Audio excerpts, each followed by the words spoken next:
Whatever you do, iBrandTV got you covered with the latest news. On iBrand News Now. It's about making history. Top-notch news analysis. Who knows how many of them that we have in governance? Insightful breakfast show. Welcome to another interesting edition of iBrand Daybreak. Business trends. Hello and welcome to Business 24. Entertainment gist. Hello and welcome to the BTS. Sport review. This is the arena. Fashion tips. This is brands and fashion on iBrandTV. And a lot more. Keep watching iBrandTV as we make your day worthwhile with quality TV broadcast.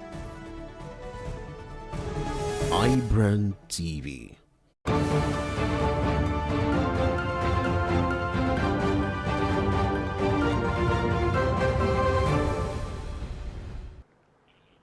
Hello, this is Business Now, reaching you live from iBrandTV News Studio in Lagos, Nigeria. First, the headlines. Nigeria's gross domestic product GDP grows by 3.98%. Federal Executive Council approved $2.81 billion for the procurement of equipped 4 rail lines.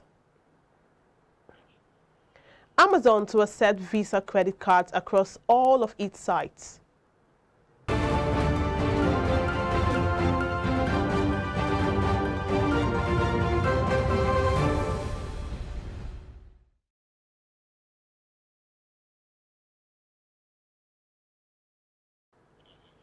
Many thanks for joining us on Business Now. Here are some stories we are tracking.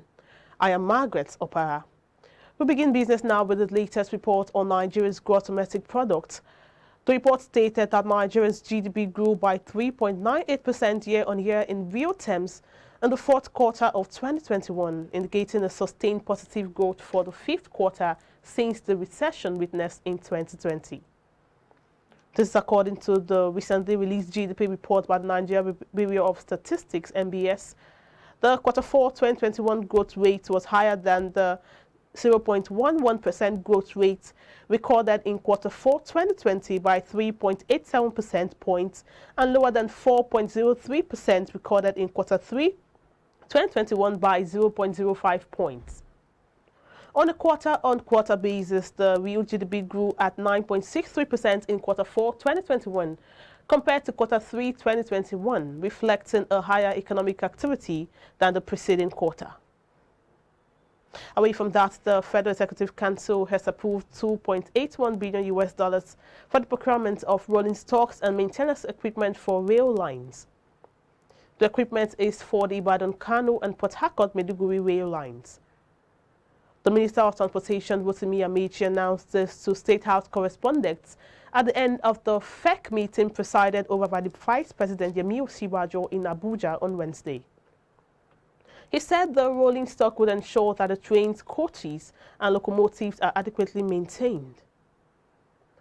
The Maritime Workers Union of Nigeria, MWUN, has issued a 14-day strike notice to the federal government over the alleged refusal of international oil companies, IOCs, to allow stevedoring companies access to their platforms to commence operations, denying registered dock workers and stevedoring companies to operate in the IOC's platform as required by the law.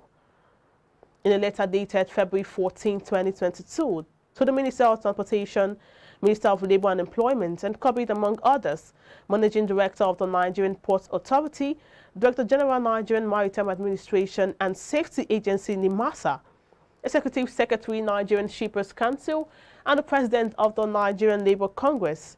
The union threatened to shut port operations nationwide from March 1, 2022 until the IOCs comply with the laws.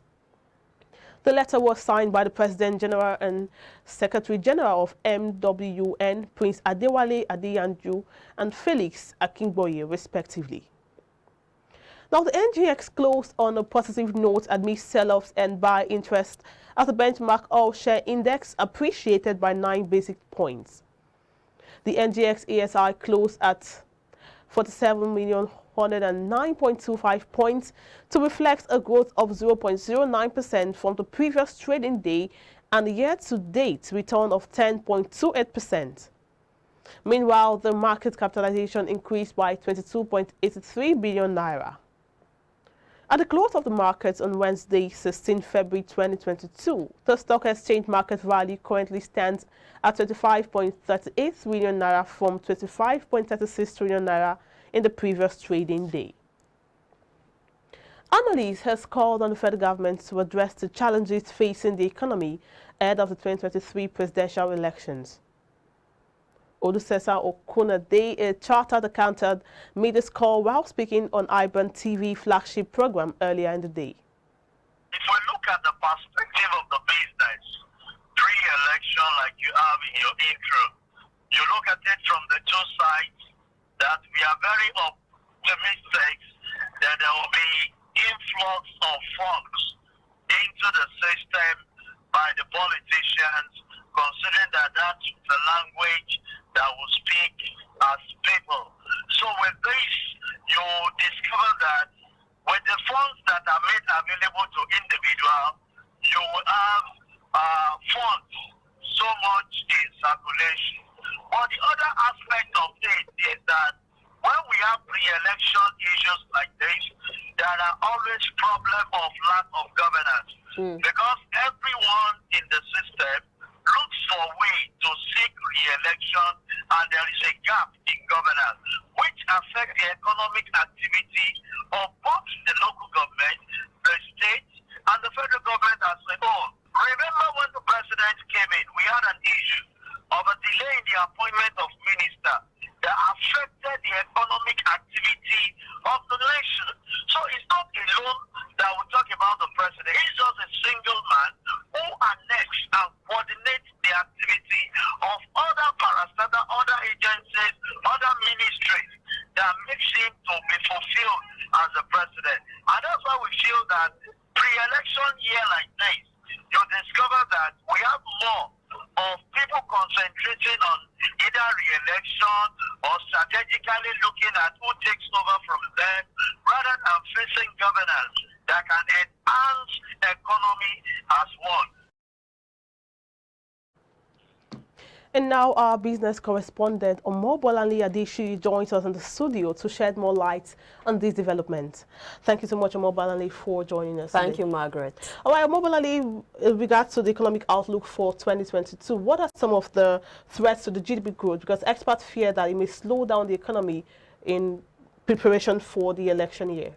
Actually, if you look at the trends we've had in the past, when it comes to electioneering year, that's the year preceding the election, we've always seen a rise in GDP, actually. And then when it comes to the election, the actual election year, it drops, the GDP drops.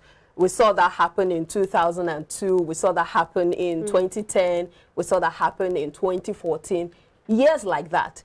But this year, a lot of inconsistencies and uncertainty have been happening, especially when you look at issues like insecurity. Insecurity has been on the rise, especially in recent times. We hear of killings, maimings, and all manner of displacement of people from their homes in different parts of the country. And then we also know about the issue of the adulterated fuel in the economy. And so a lot of people are counting their losses, especially when you look at companies, when you look at even individuals who have to buy this fuel to ensure that they power their gens, to ensure that they keep things running at home. You see that a lot of losses are happening, and a lot of people are beginning to feel the effect of this in on the economy. And that would, of course, trickle down to the GDP. And then you'd see that yes, the NNPC has talked about finding a way to clean this fuel, but that would also cost money. They've talked about spending billions of naira to ensure that they clean this adulterated fuel. That would also cost money. And then we also look at the issue of the inflation that would greet the spending. A lot of spending will be done this year with by politicians who want to coerce people, who want to make sure that people vote for them. Would see. And talking about inflation, recently the January inflation rate figures were released, and we saw that there was a drop to 15.60%. That's against the 15.63% that was recorded in December. And so we see that, yes, the trend is dropping, but there's really no assurance that in the coming months this trend will continue, that is the drop. There's a likelihood that there might be an increase, especially when the heat of campaigns and rallies begin, because politicians would want to spend more, putting more money out there into the economy. But another thing that may affect GDP growth in 2022 is foreign direct investment, that's FDI, because a lot of investors do not want to, they are skeptical about putting their money into the Nigerian economy, and that's because of insecurity, because you don't want to invest your funds in a country or in a place where you're not sure, you're not certain of what will happen tomorrow.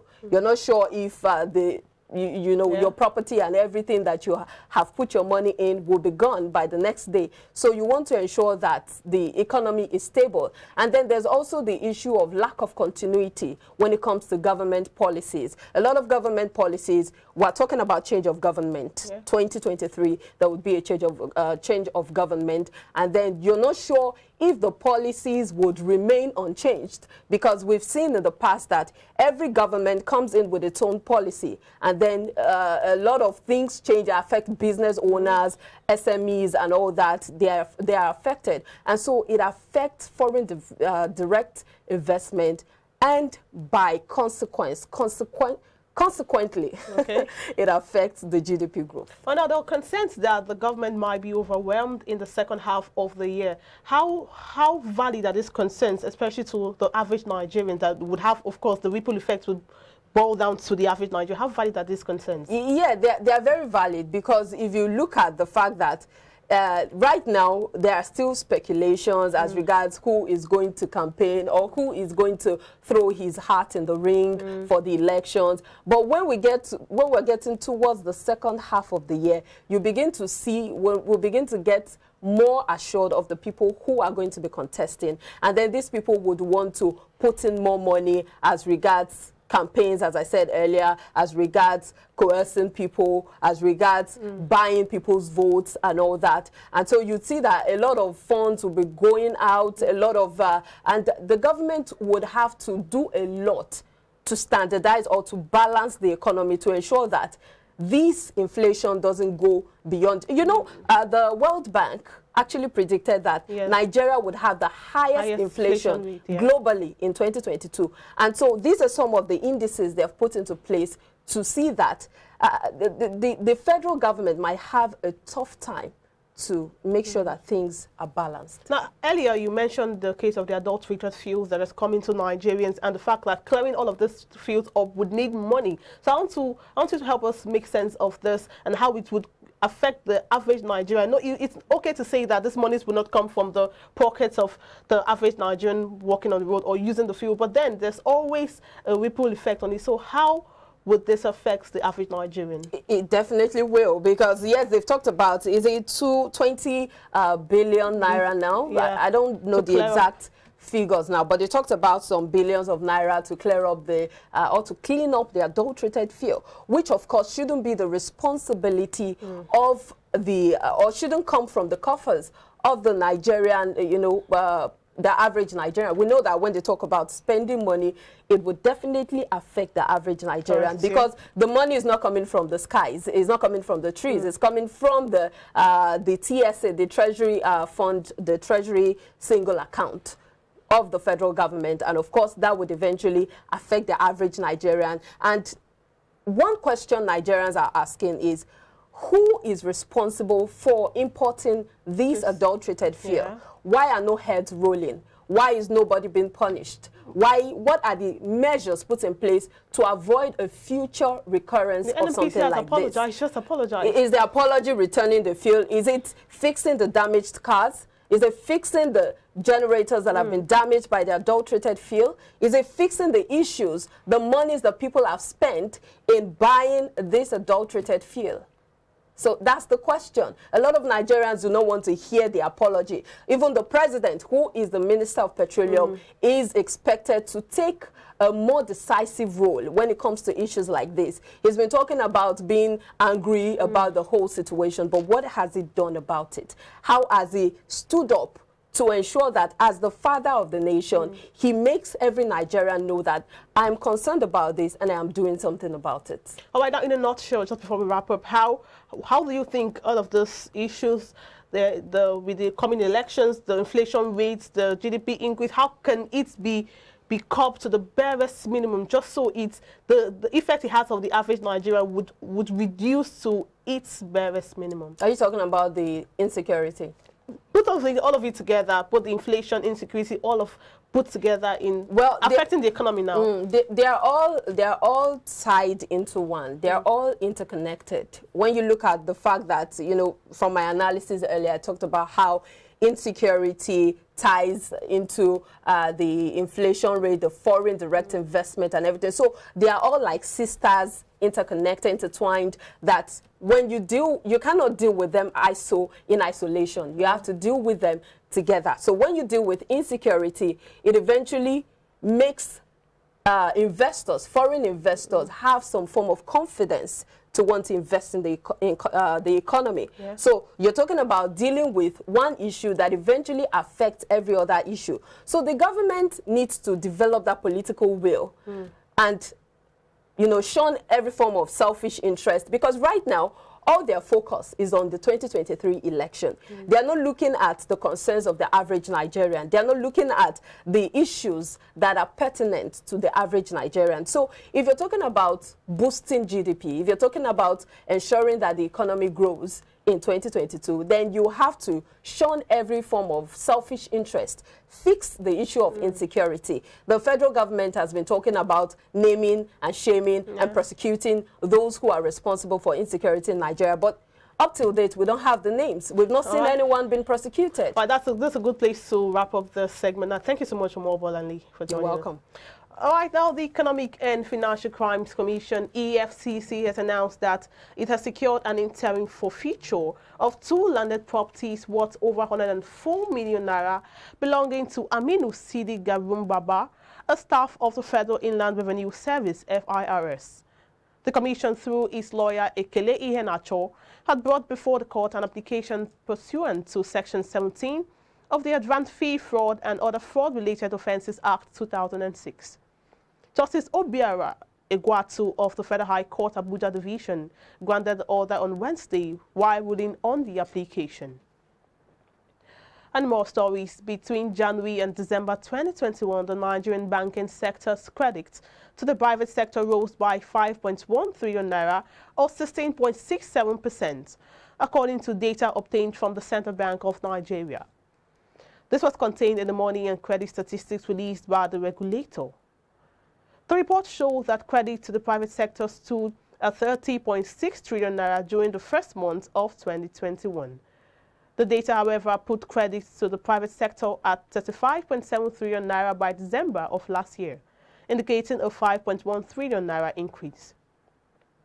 A close analysis of the monthly credit value shows a continuous increase throughout the year, except for February, when credit to the sector dropped by 100 billion naira. In February, the figure fell to 30.5 trillion naira from 30.6 trillion naira recorded in January.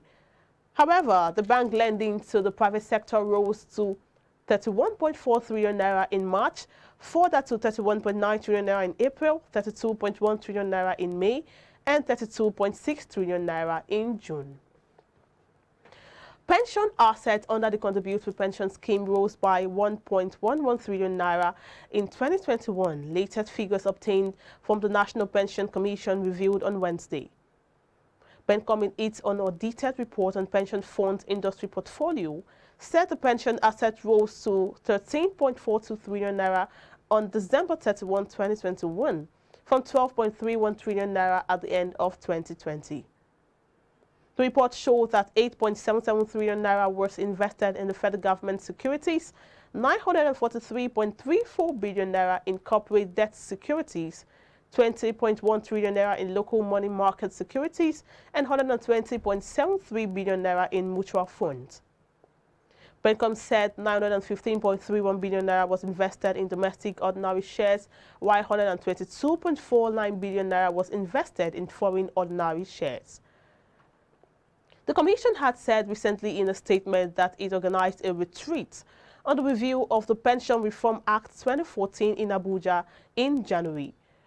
It said the retreat aimed to identify salient issues to be reviewed in the PRA 2014 as a prelude to advancing legislative action on the bill. Still to come, biggest power plant in Reliant, Australia to close 7 years earlier than planned. Details and more business updates after this commercial break.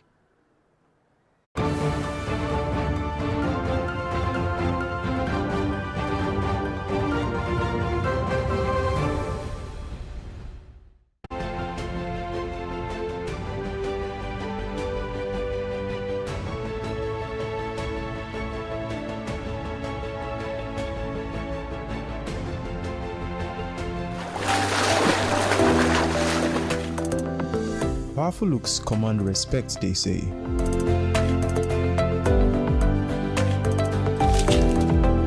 The perfect body, the perfect grooming, and ultimately the perfect skin. Looks, style, and grooming makes the ultimate man.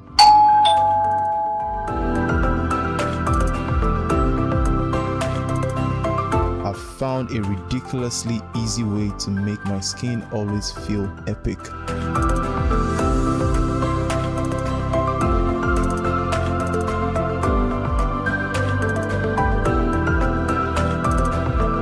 My name is Neo. I found Blemiviv, and now my skin finally makes sense.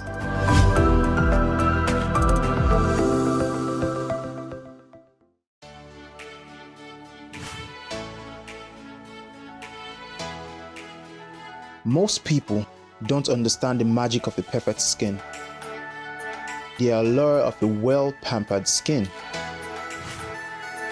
We bounce from skincare products to skincare products,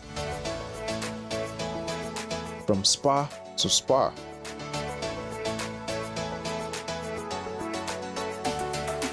Looking for that ideal solution.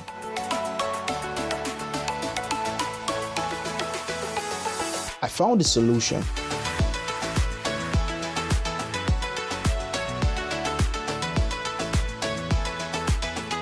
And it's Blemiviv Skincare and Spa. My name is Neo, and I'm proud to be a part of the Blemiviv family.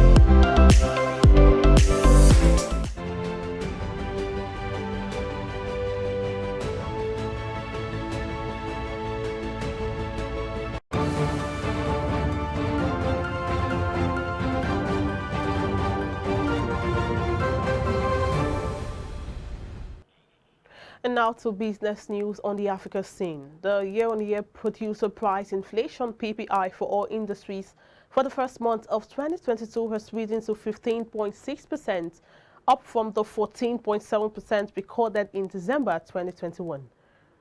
The rate represents a 0.9 percentage point increase in the average price of goods and services received by domestic producers in the country for their production activities relative to the rates recorded in December last year. The month-on-month change in producer price index between December 2021 and January 2022 was 4.0%. Away from that, workers earning more than 100 shilling or 100,000 shilling per month will pay more in monthly contributions in the National Hospital Insurance Fund, indicating deeper financial strain on them and employers if Parliament approves the higher rates. The NHIF on Wednesday published fresh regulations that will see workers earning more than 100,000 shillings pay 1.7% of their gross salary to the fund. This is a shift from the present model where employees earning over 100,000 shillings pay a fixed monthly contribution of 1,700 shillings to the NHIF. Contributions of workers earning 200,000 shillings will double to 3,400 shillings if the regulations are adopted, while the burden of those on 500,000 shillings will increase 5 times to 8,500 shillings monthly. Another foreign scene, British consumer price grew at their highest annual rate in over 30 years, putting more pressure on consumers and increasing the chances that the Bank of England would hike interest rates for the 3rd time in a row.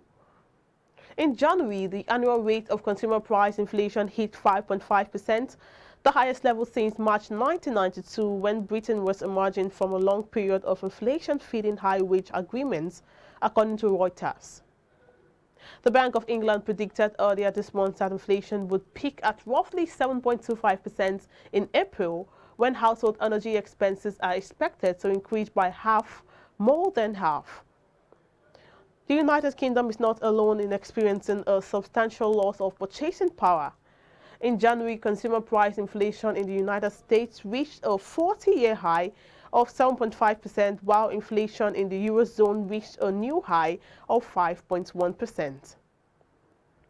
Now, Australia's largest coal-fired power station will close 7 years earlier than planned, as its operator says it is increasingly unable to compete with the influx of renewables. The 2.88 gigawatts Waring plant is located in the Hunter region north of Sydney and operated by Origin Energy. The plant will now close in 2025 and be replaced by a large-scale battery. It adds to a long list of coal plants forced short by the growth of cheap wind and solar energy in the country. Origin's Chief Executive Frank Calabria said, "Australia's energy market today is very different to the one when Irving was brought online in the early 1980s. Amazon will accept Visa credit cards across all of its sites after the two businesses reached a global agreement." The online retail giant had last year threatened to stop the use of Visa credit cards in the UK due to the fees Visa charged to process payments. Amazon customers in Singapore and Australia also had to pay a surcharge if they used the Visa credit cards to purchase goods. However, Amazon and Visa said they have now struck a deal. The Visa surcharge on Amazon Singapore and Australia website will be removed from Thursday, 17 February 2022. We go on a commercial break, and when we return to take more news updates from Perpetual.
Swift Dry Cleaners Limited, professional dry cleaners, best in dry cleaning and laundry services, and meets the needs of our consumers. Yeah, Swift Dry Cleaners Limited. Swift Dry Cleaners Limited. Swift Dry Cleaners Limited. Yeah. Swift Dry Cleaners Limited. Yeah, for clean wash and quick delivery. Yeah, Swift Dry Cleaners Limited. Swift Dry Cleaners Limited. Swift Dry Cleaners Limited. For clean wash and quick delivery. Swift Dry Cleaners. Clean wash, quick delivery. Oh boy, winning you was so easy. I just couldn't stand those your powerful shots. That's what happened. Really? Let's go to my place for dinner. This fufu is so nice. It's through unripe plantain flour. True unripe plantain flour is delicious. Yes, true unripe plantain flour is what I serve my husband for swallows. It's easy to prepare, fortified with vitamin A, low in sugar and cholesterol, rich in fiber that helps the heart, builds and strengthens the bone, and his energy level is boosted. Through unripe plantain flour, no additives, 100% natural, a product of Pali Agro Products Nigeria. Through unripe plantain flour, available in all leading stores nationwide. True unripe plantain flour is 100% natural flour gotten from the processing of unripe plantain.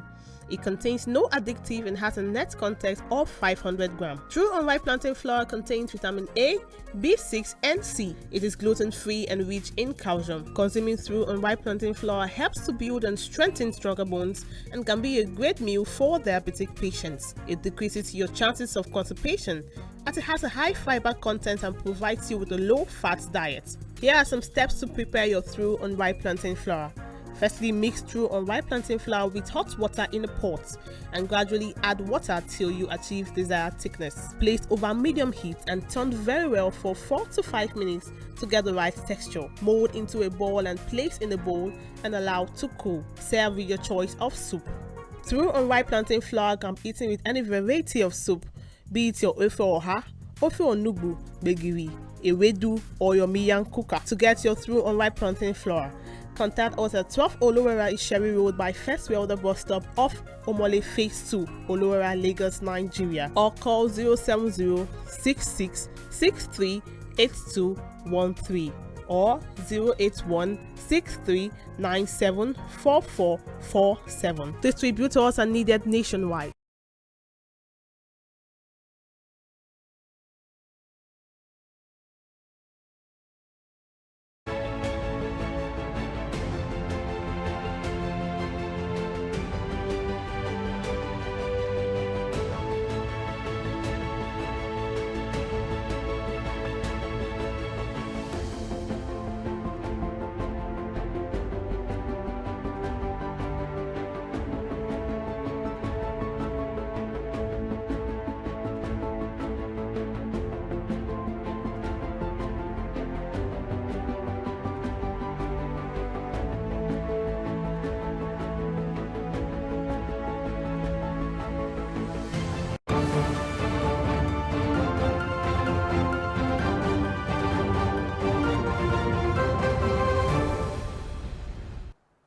Thank you, Margaret. The Nigerian Senate has condemned frequent killings between the Iza people in Benue State and the Effium people of Ebonyi State. The Senate's position was sequel to a motion sponsored by Senator Alba Moro. I want to ask again for Senate's intervention. One, to produce security for our people.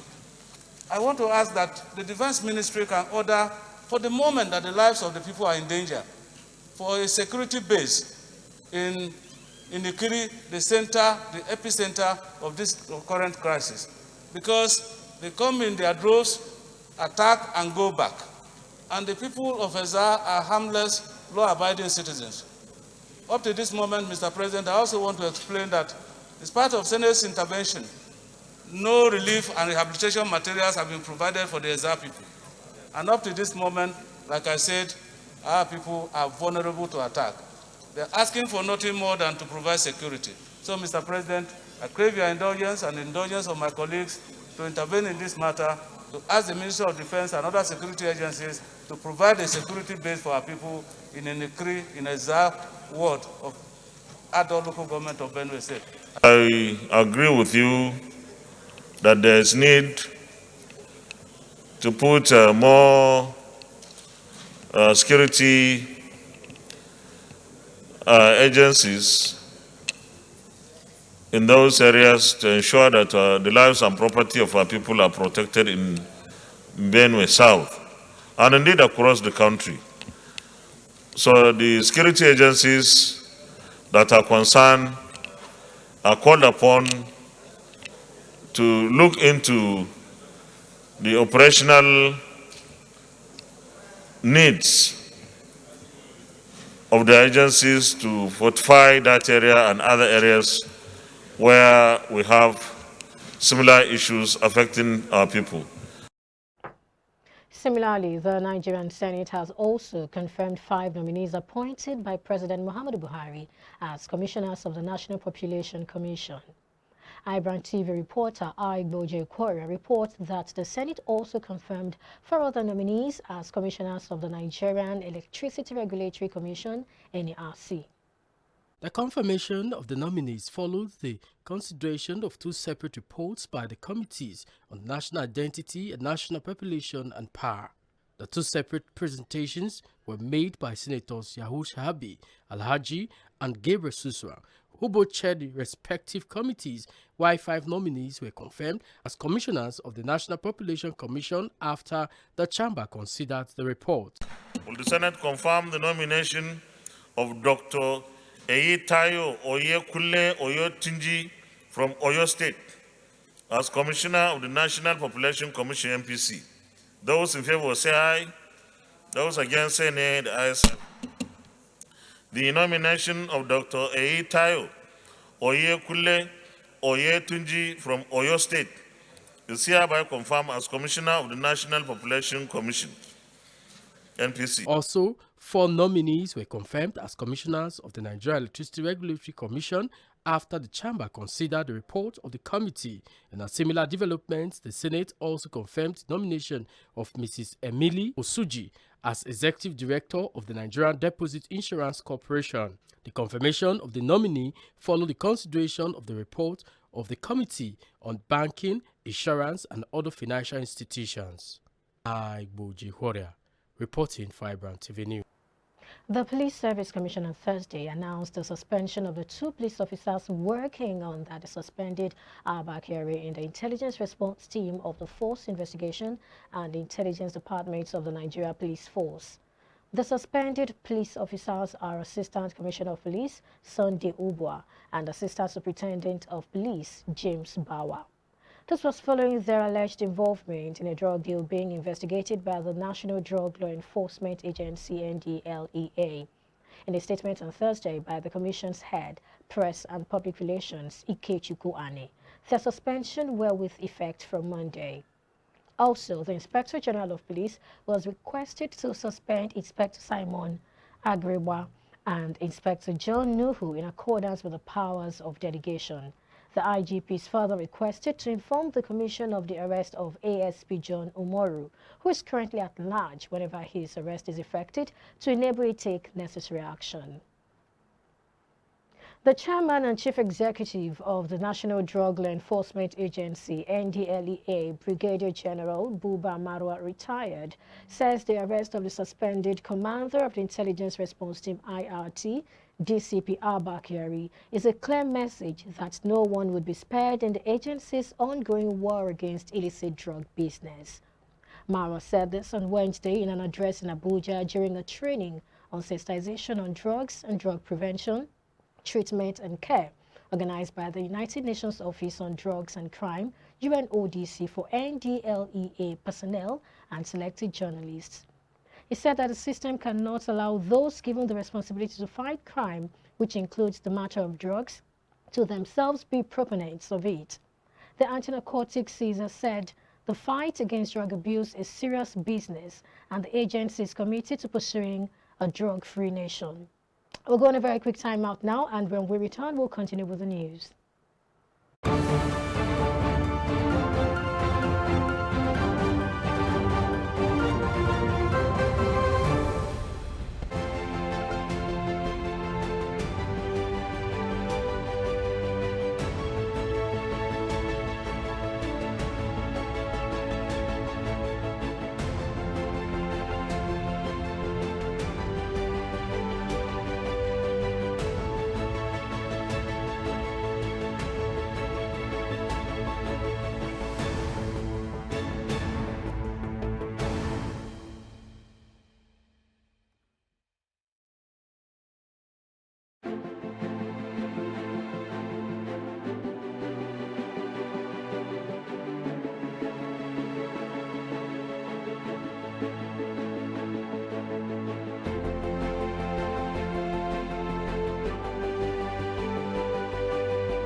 Welcome back.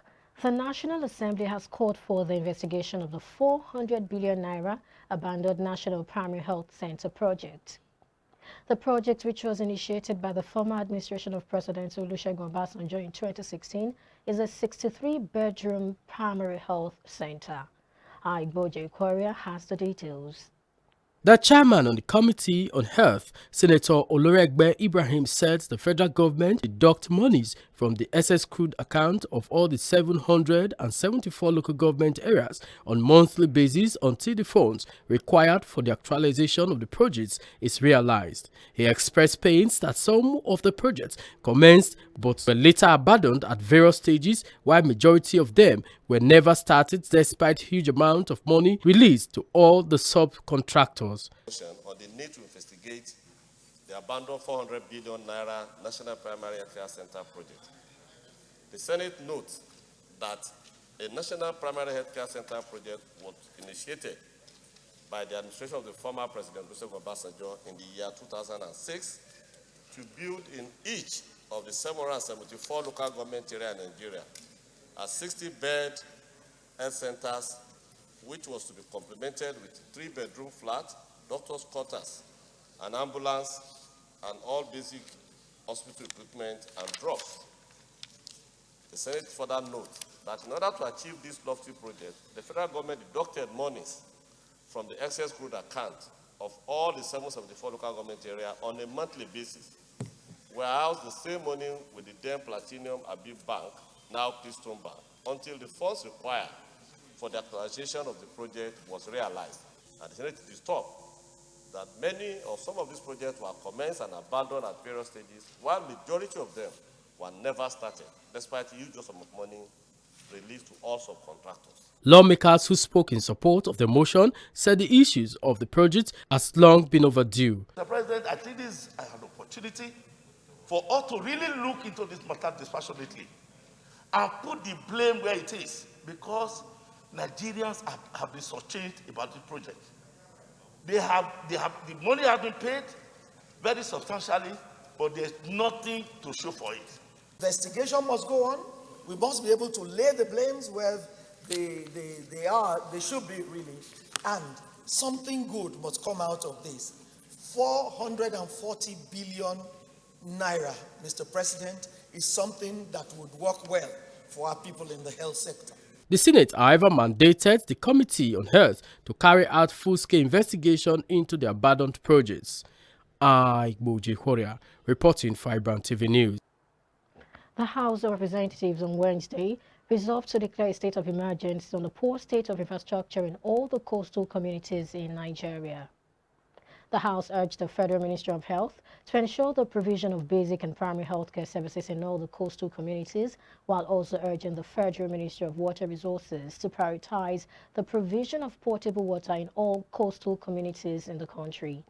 The lawmakers urged the Federal Ministry of Education to, in collaboration with the state basic education boards of the coastal states, ensure the establishment of standard schools in the coastal communities in order to improve access to quality education and help in equipping the already existing ones. In addition, the Parliament urged the Federal Ministry of Niger Delta Affairs and the Niger Delta Development Commission to step up effort in infrastructural development in the coastal communities within their statutory purviews. Indigents of over 6 communities situated at the border of Edo and Delta states by River Ethiop off Benin Abraka Road in Orion local government area of Edo State have cried out for protection over an alleged invasion of their farmlands and communities by herdsmen. Igboje Korea has the details.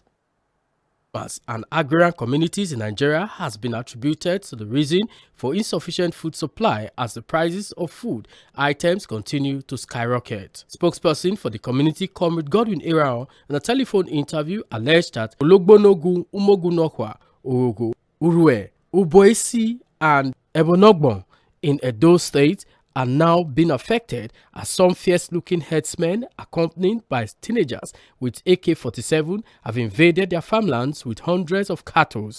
They said they have decided to cry out to Governor Godwin Obaseki as the alleged bandits have started killing people, raping their wives and daughters.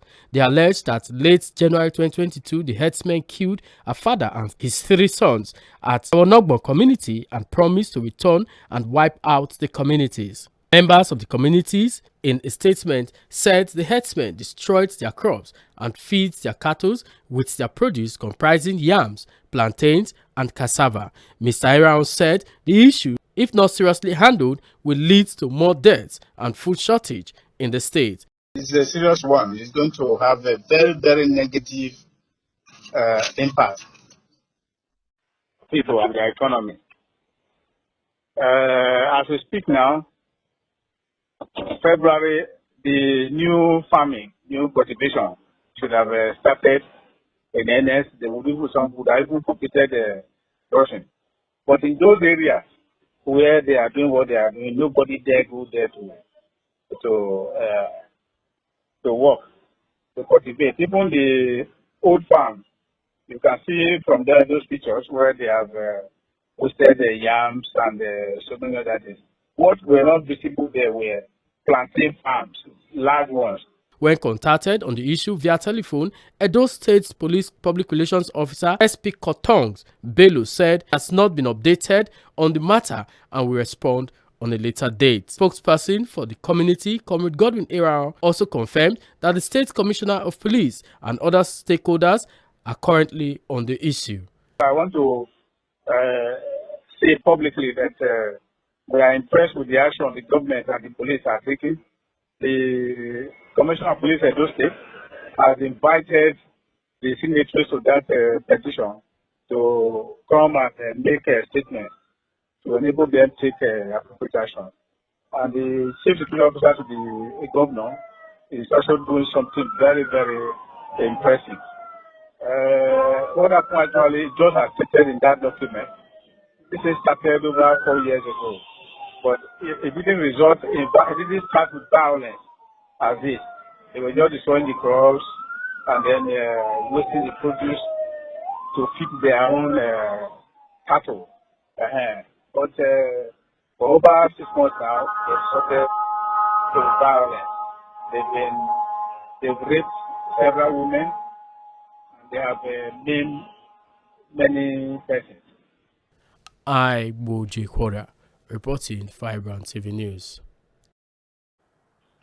From the African scene, the German government is planning to transfer hydrogen production technology to African countries amid its efforts to quit coal and nuclear energy, a German government official said on Wednesday. Germany will have to import 40 to 60% of the hydrogen it needs for its energy transformation plans, the official said ahead of a meeting between the African Union and the European Union scheduled to take place on Thursday and Friday in Brussels.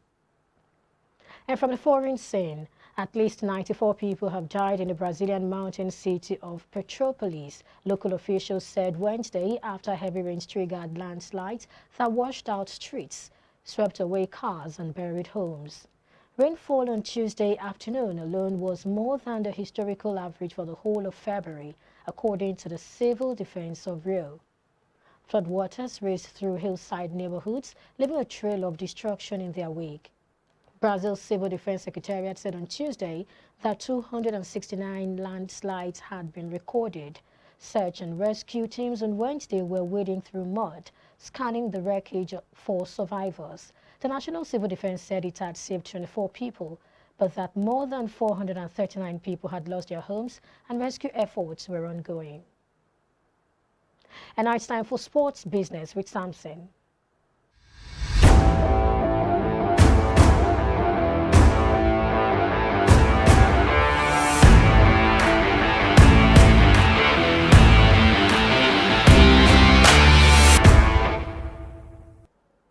Despite stiff competition from the sports betting industry's largest markets, New Jersey State broke its own record with $143 million wagered on Super Bowl 56.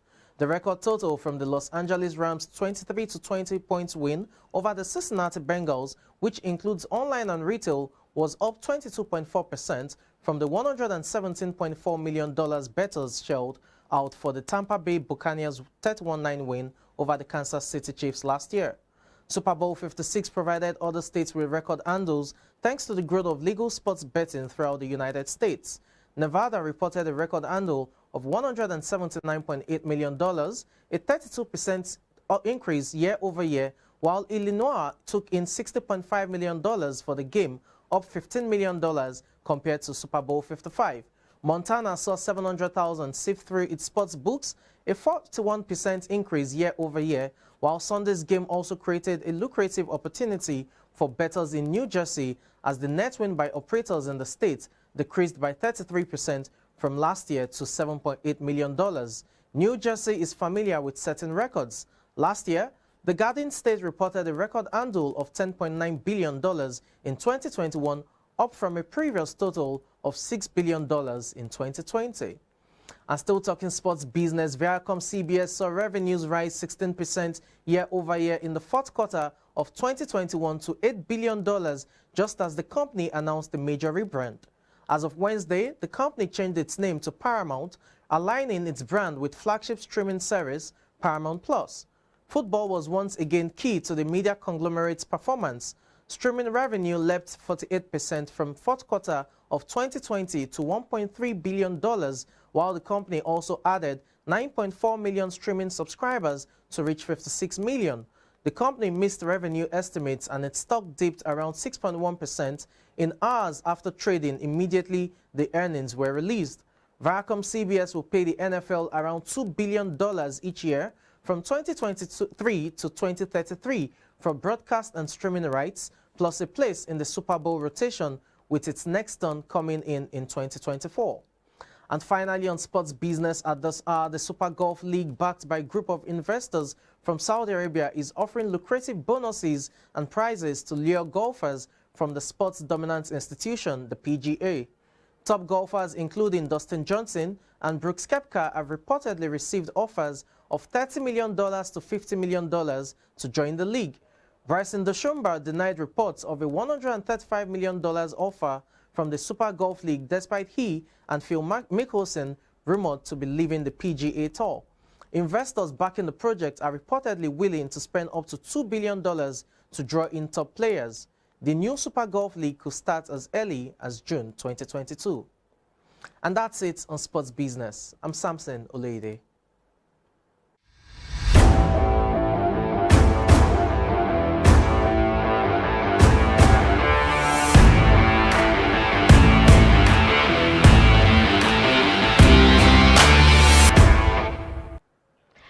we join Chioma for entertainment business.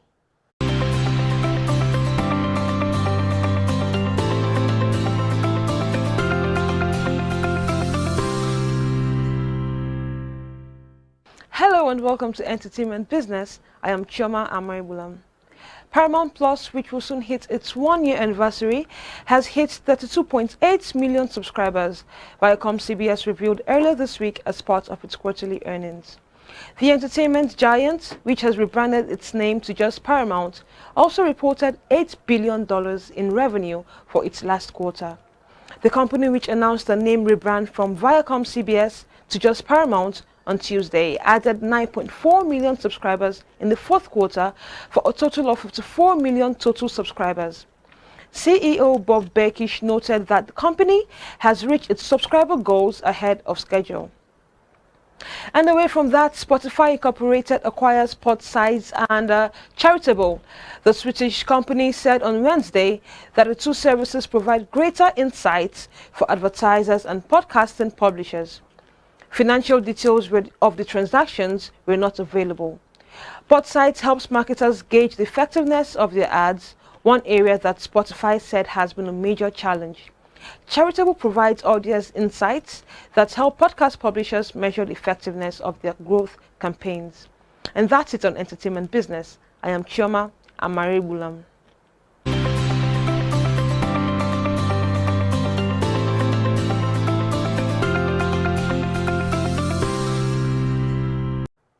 It's a wrap on Business Now. Thanks for watching. I am Perpetua Fasimo Peter. To enjoy the rest of the day. Bye for now.